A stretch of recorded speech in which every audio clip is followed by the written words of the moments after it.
From the Hussman School of Journalism and Media at the University of North Carolina at Chapel Hill, covering the full range of Tar Heel athletics. This is Sports Extra.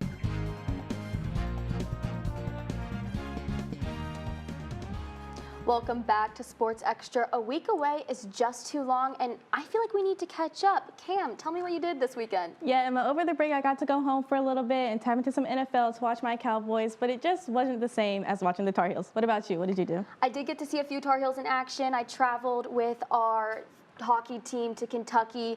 But you know what we need to do? We need to catch everyone up on all the Carolina sports that happened this week and the more excitement to come. Good morning and welcome to Sports Extra. I'm Emma Kane. And I'm Cameron Ely. After Carolina football's impressive win over Richmond, the Heels head to Orlando to take on the UCF Knights. The Knights had a historic 68-7 win 2 weeks ago against North Carolina A&T. In the first 13 seconds of the game, running back Jaden Nixon scored a 96-yard touchdown, the first to do so since 2010. After Nixon's blaze, UCF quarterback Taven Jackson mobilized his first multi-rushing touchdown performance with back-to-back drives. The Heels put on a show against Richmond, but with UCF coming off a notable victory, they'll need to bring the heat. Game time is 3:30. While our football team might be down in Florida, I will be on my couch at 3:30, eyes locked in on the screen. Yeah, and you know what I just found out yesterday is actually Coach Belichick and UCF Scott Frost actually work together in the NFL. So this game has some added pressure. Let's toss it over to Alden's All-Star to hear more about the upcoming matchup for the Heels. Alden? Thanks, Cam. We're 3 games into the season. We lost the one we should have lost, and then the next 2 we won the easy games, one against an FBS team. This game right here against Clemson at home, it's been circled on the schedule for a while. But first, we can't get ahead of ourselves. We got to take on UCF in Central Florida. We got to go and fight the Golden Knights. Vegas thinks they're favored by 7. Vegas likes the Knights a lot against the Heels. Let's look at to why. Tavian Jackson right here, their star quarterback. Before we play it, let's set up the play. It's a read option. He's a dual threat quarterback. He's arguably better than our dual threat, Lopez. And this guy's going to come over here and block, and Jackson's going to keep it and run. So if we play the clip, you can see A&T crashes the box. UNC can't do that. He basically gets a walk-in touchdown. Pause right here. UNC's got to stay disciplined in the red zone. They're going to run those read options, especially when they get 20 yards and in. Moving on, because he's such a dual threat, he can run the ball, and they do design play actions and rollouts. And here it's a rollout. You can play the clip. He's rolling down right. One's running a shallow post. One's running a deep post. He hits a deep post. DeJuan Thomas, his best receiver. He makes a great grab. I mean, UNC's got to be on the lookout for this. But if we can make their quarterback one-dimensional, if we can shut down either the run or the pass, I like UNC points to cover 7, and I also like the Heels to win. Cam? Thanks, Alden. I'm looking forward to see if the defense can slow down Tavian Jackson, and I'll be cheering them on from here. Cam, I'll be cheering them on with you along with the rest of the Carolina Tar Heels. And Carolina Fever is a long-standing organization that keeps students energized and connected to the Tar Heel athletics. Our own Champ Lyerly is live from the student section in Kenan Stadium to tell us more about the program and what it means to Carolina students. Champ. Thank you, Emma. I'm here at Kenan Stadium. You can see the student section right behind me where the Carolina Fever continues to bring students together around Tar Heel athletics. The Fever program incentivizes and rewards students each year by giving away free gear and free merch to come into all the different athletic events. But also, I spoke with one of the Fever directors about how they keep tradition alive within this organization and also some big changes coming up for you. Carolina Fever is one of the most spirited and recognizable student organizations at UNC Chapel Hill. Known for its passionate support of Tar Heel athletics, Fever brings together students from all backgrounds to cheer on their teams. The Fever program is basically to incentivize students to go to other varsity sports besides like men's basketball and football. And I personally was inspired to join just because I love Carolina athletics. Big changes we have seen this season with Fever and athletics. The biggest would be the athletic pass that is required for all games. So previously you could just get in with your one card to any non-basketball or football game, but now you need an athletic pass that you had to sign up for via an email you got. Fever is the backbone of Carolina athletics student fan base, and this wouldn't be possible without directors like Tansy. Fever director, we basically just help coordinate how the Fever events go. We have some say in when they're kind of planned out, and we just kind of make sure everything runs smoothly on game day, make sure everyone's able to get their points, answer any questions people have. Being in Fever for me personally is where I've actually met some of my closest friends, and the opportunities I've gotten in terms of just like being front row at the Duke game, being front row at NC State football games. Those are just like memories of my college experience that I'll really never forget. In the end, Carolina Fever leaves a lasting impact on campus culture and the student experience at UNC. I'm Champ Lyerly reporting.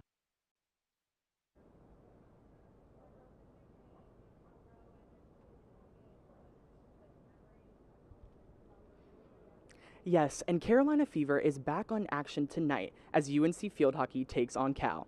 Students can check in at 5:30 p.m. to gain their points, prizes, and maybe even score one of these free hats. Back to you guys.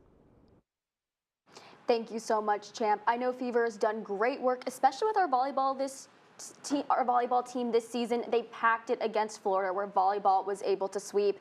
And now this weekend, volleyball welcomes Kansas State tonight at 7 p.m. in Carmichael Arena. The Heels are coming off a big win against App State, where they had an impeccable out-of-system hits like this one, and Kansas State is coming in hot after sweeping Northern Colorado and UMBC in straight sets. Carolina strives to keep the energy high as they enter into one of the toughest non-conference matchups of the season.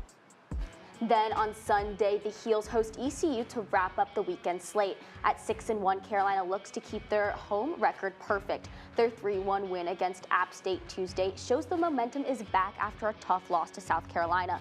Sophie Hampton is swinging hot. She put up game-high 17 kills against the Mountaineers, with setter Emily Bobbitt feeding her the ball all night. The dynamic duo is looking to exploit the Pirates' slow starts and unforced errors. First serve is at 4 p.m. Sunday in Carmichael. Let's head over to Marilee 2 for the rundown of the past weekend and what's to come. Marilee. Emma, it was a tough weekend for Carolina volleyball. The Heels dropped their first match of the season to South Carolina, but it was a close one, showing they can hang on with strong competition.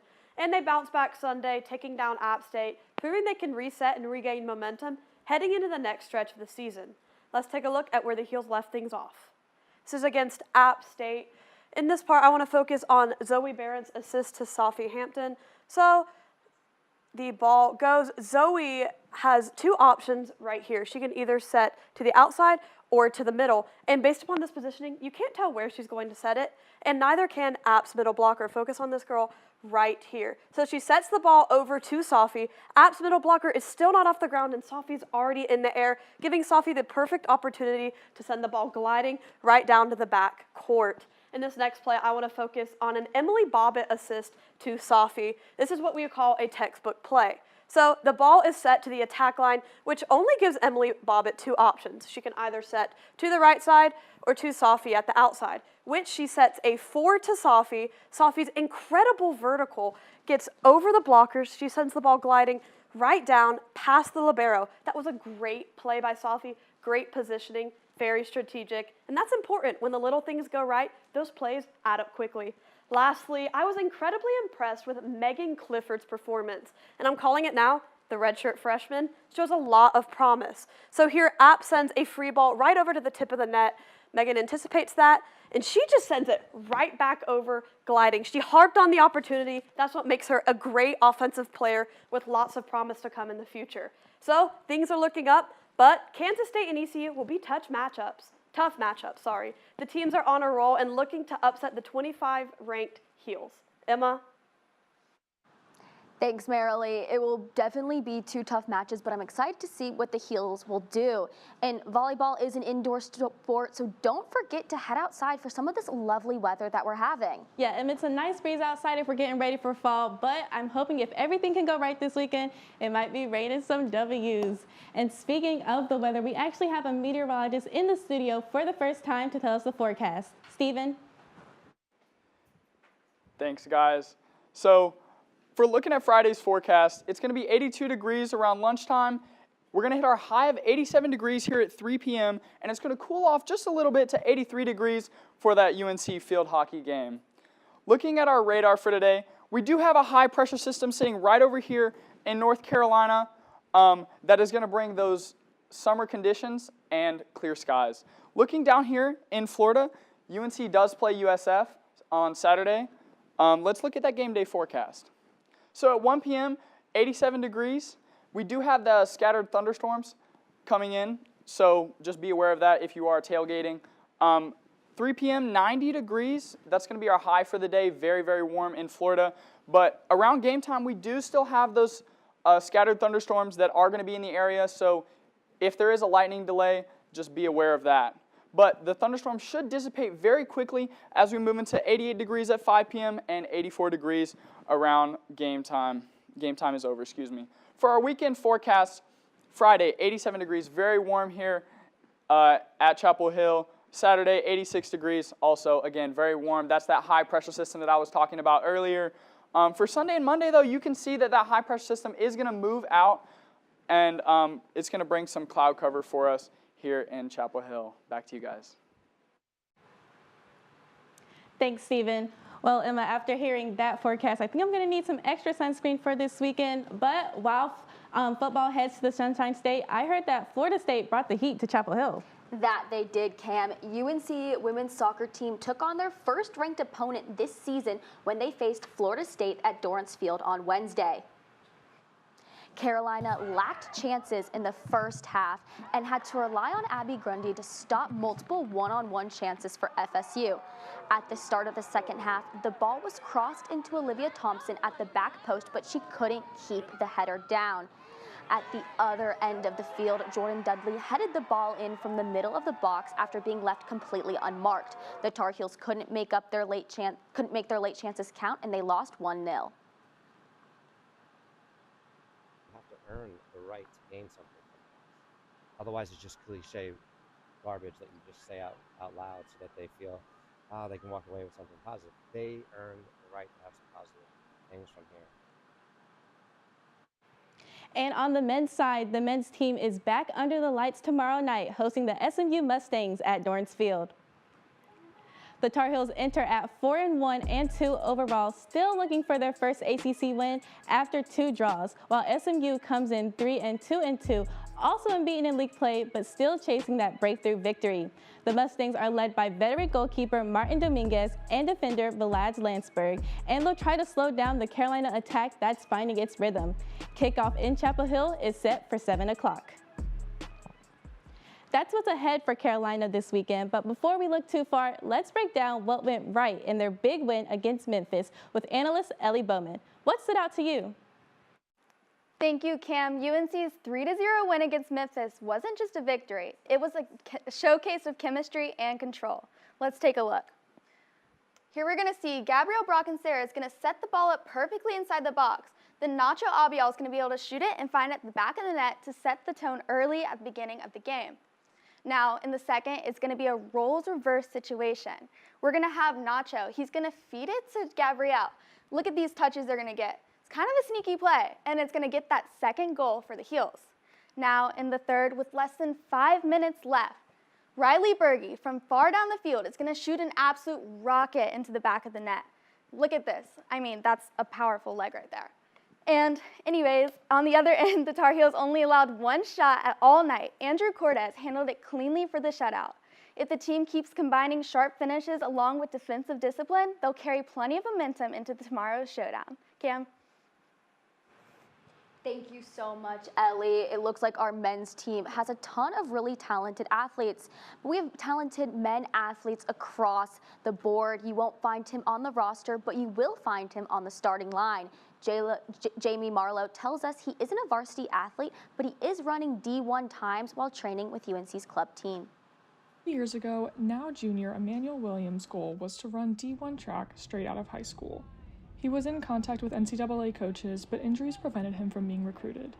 To keep competing and find a community, Williams joined UNC's club running team as a freshman. I can still enjoy running while not having to feel like super pressured to perform well. Despite not being on an official varsity team, Williams has competed in several NCAA 800-meter races across North Carolina as an unattached athlete. He ran his first NCAA race his freshman year. I was a little scared. especially watching everyone go so fast. I was like, okay, well, there was more to this than I kind of expected. But definitely scared, nervous, excited just to get out there and start racing against people who are faster than me. In club running, members design their own training plans. Williams also works with a private coach. He said last year's club national track meet was the biggest breakthrough in his track career. Let's go, Manny!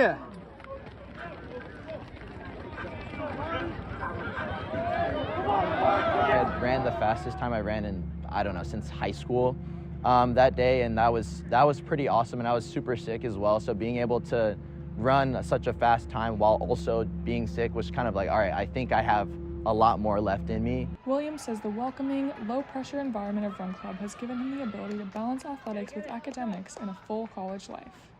I think the biggest thing is that I'm more than running, I'm more than times, I'm more than performance. I think that's kind of the biggest thing, is just being able to separate yourself from your activities and your times and stuff, and just realize that I'm just more than that. Williams is considering running on a D1 team for graduate school, but for now, he'll race in NCAA meets as an unaffiliated athlete, representing UNC in a unique way. I'm Jamie Marlowe reporting. Club sports are such a unique way for Carolina students to stay competitive and stay involved. Cam, what do you think? Yeah, Emma, I definitely agree. I played club volleyball my freshman year, and being able to wear the Carolina jersey without some of the added pressure was everything I could have asked for. And while it's good to show love to club sports, we also need to show some love to field hockey. Coming up at 6 this evening, the coast-to-coast clash as field hockey takes on Cal here in Karen Shelton Stadium. The top-ranked Tar Heels are riding a 6-game winning streak, hoping to keep the momentum alive with powerhouses up front like Riley Heck and Charlie Bruder, along with steady defense holding down the back end. Cal has a younger team this season. The Bears are 3-2 with wins against Delaware, Harvard, and Ohio. Sophomore Liz Klompmaker is leading their team in goals so far this season. Then the Tar Heels are going to face Stanford on Sunday. Freshman Reese Antisberger made an immediate impact last weekend, scoring within the first minute and crashing the boards for key rebounds. The Tar Heels will look for her to bring the same energy against Stanford. The Heels will also count on Riley Heck to slice through Stanford's defense, just as she did last weekend when she buried one to the back of the post. Junior Charlie Bruder has been a consistent scorer, finding the back of the cage in each of the Heels' past 4 games. North Carolina will continue to rely on her ability to push the ball down the field. We've definitely had some warm weather for these fall sports, making me feel like it's almost spring sports season, which, don't worry, we are going to get a little taste of our spring sports on October 16th. The Diamond Heels are taking on State at the Durham Bulls Athletic Park for a fall ball scrimmage. The last time these two teams were at the Durham Bulls Athletic Park, the Heels walked away with the ACC championship, making that place almost like their home turf. But the last time we saw a Heel and a Wolfpack member in the Durham Bulls Athletic Stadium was during the Home Run Derby. We saw Chris McHugh from State take on Gavin Gallagher, and State walked away with that win. So I think it's going to be a really interesting match between these two teams. It's going to be a lot of big bats on a big stage. Yeah, it's sounding like it's going to be a really good game. And speaking of some more spring sports, the reigning national champion women's lacrosse just dropped their fall schedule, and I'm looking forward to see if they can keep their undefeated record going. And keeping up with the swing of things, men's golf team had their best finish of the year, taking home 2nd place in the Jackson T. Stevens Cup on Wednesday. UNC advanced to the final against LSU after shooting 11 under through 3 rounds. However, the Tigers were able to take control in the championship, winning the 3 matches needed for the title. Keaton Vo was UNC's top performer, carding 4 under and tying for 3rd. Well, we're getting towards the end of the show, which means it's time to reveal this week's play of the week. From Dornsfield Tuesday night, Gabriel Bracken-Sarah had an impressive one-touch backward pass to his teammate Nacho Abial, who finished with this commanding goal. The team chemistry is clearly there, and I mean Sarah wasn't even looking for the pass the ball. Cam, didn't you play soccer? Were you able to pull off moves like that? Yeah, and I did play a little bit, but I think there's a reason why they're playing endurance, and I'm just talking about them. That makes sense. Maybe we should leave it to the professionals. Yeah. Which, another thing we should leave to the professionals is bull riding, don't you think? Yeah, I've heard about a little bit of it, and I'm starting to learn that it's not just about staying on for 8 seconds. It's about the guts you have and the glory you receive from truly life-threatening sport. Adair Martin shows us how the Carolina Cowboys demonstrated both in Greensboro, giving the fans a night to remember. To understand bull riding, you have to start with the basics. The rider has one job. Put that rope around their wrist and try to ride that bull for 8 seconds. Their free hand can't touch the bull. It's called the most dangerous 8 seconds in sports for a reason. One slip can end a season or a life. I don't have the guts to do what they do, and I just think it's amazing. They're just amazing athletes. That intensity is exactly what brings fans back. For the Carolina Cowboys, it's what makes riding in North Carolina different from other states.